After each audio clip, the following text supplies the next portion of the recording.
Alex Chemerov here, that Movements for Life. For today's restorative segment, we're going to continue our cage work using the true stretch. And for today, we're going to pick on the anterior hip a little bit.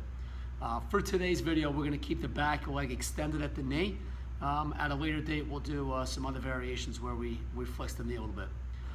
But as we look at the anterior hip, nothing new. Our chair-borne society, it's now said that sitting is the new smoking in terms of how bad it is for us. And while we can become more aware of our ergonomics as we sit, we're not going to be burning all chairs, all right? So we can improve our awareness, sit up taller, get up more frequently, set up our station so that we're not parked for long extended periods of time.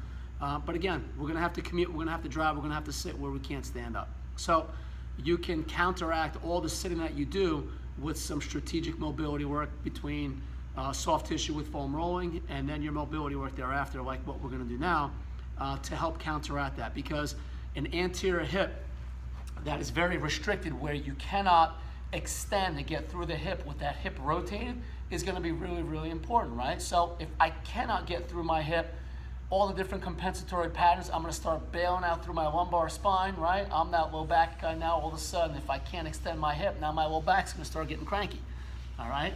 Down below, symptoms down to the knee. If you can't extend that hip, you know, further ripple effect coming up into the shoulders, into that T-spine, and into that neck. So we can't dismiss the importance of it. We also can't, like I said, bypass sitting down. We can improve our awareness of it, and we can do some more mobility work. So that being said, let's get into some hip flexor work here. Now, for my purposes here, I'm not going to focus on either the psoas or the iliacus or the TFL. We like to call it the anterior hip as a region, because as I start moving my pelvis and my arms in a couple of different directions, I can now influence different tissues as I change the driver or change the angle or the plane that I'm moving in. So my initial setup, very important. I want to keep that back foot nice and straight. Typically what's going to happen is it's going to want to open up and allow that pelvis to externally rotate and open. You want to keep it nice and straight. You could even go slightly pigeon toe if you like. But for our purposes, let's keep the foot straight. So let's just say 12 o'clock if I'm referencing a clock face. My right leg as it's on the step, and I'm just going to have my hands comfortable at neutral here, and I'm going to do 3 different hip driver variations. So I just want to start mobilizing that anterior hip as I'm driving my pelvis forward, and I'm going to get a slight shift to the right here, so I get a little frontal plane component into that left anterior hip. So I want to keep that back leg nice and straight. If I'm really, really restricted and gunky, that back knee might start bending, or I might start getting too much lumbar spine motion. Really important, I want to be able to drive my belly button forward, and I want to also rotate my pelvis underneath. I'm essentially doing a posterior pelvic tilt so that I get all that load into that left anterior hip or hip flexor, right? If you're feeling any lower back, then you're extending through your lumbar spine, you're not getting enough hip rotation. So you should technically be rotating your pelvis posteriorly as you're driving your hip forward. Now, this is a sagittal plane hip mobilizer here in the cage. So now I can keep my hip forward, and now I can start getting a little frontal plane influence by driving my pelvis right to left. And I want to be really, really careful here not to bail out in the transverse plane and allow my pelvis to actually, my right pelvis to open up and move back. So I want to keep it pure frontal plane, so my belly button's always facing forward. And now this is going to start getting into that little TFL as I move and shift to my lateral side. As I move to my medial side, I'm now going to get a little groiny. So that's where calling it more that anterior hip is going to be more appropriate, because I'm really going after a region as opposed to one individual muscle, right? Because at the end of the day, that's how our muscles work. They work as a team, as a collective unit, as opposed to, they're not an island. They're not alone.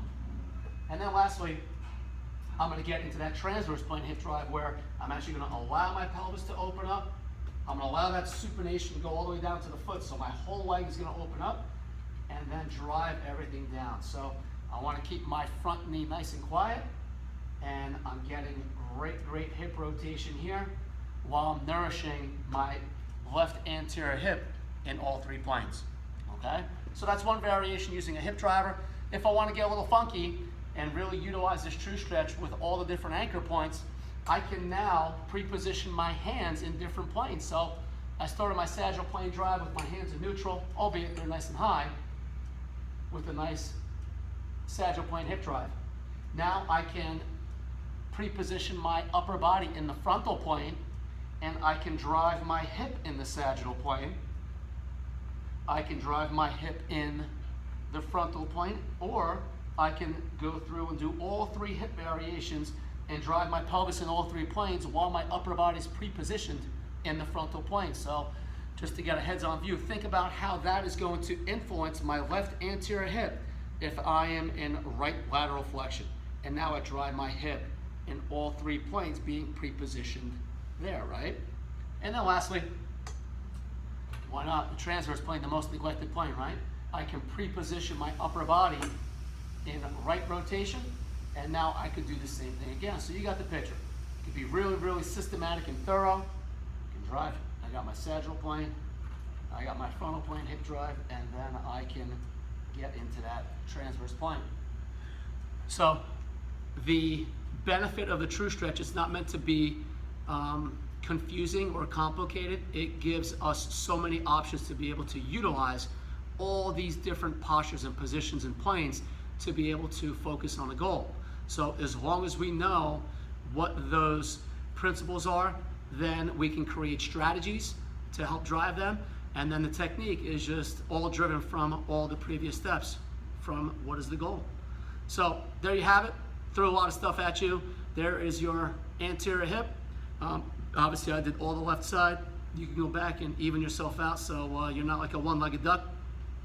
And then next week we'll go through some bent knee options, so some 90-90. All right, and we'll go through those variations. All right, thanks so much for watching. If you have any questions, don't hesitate to reach out, and we'll see you next week.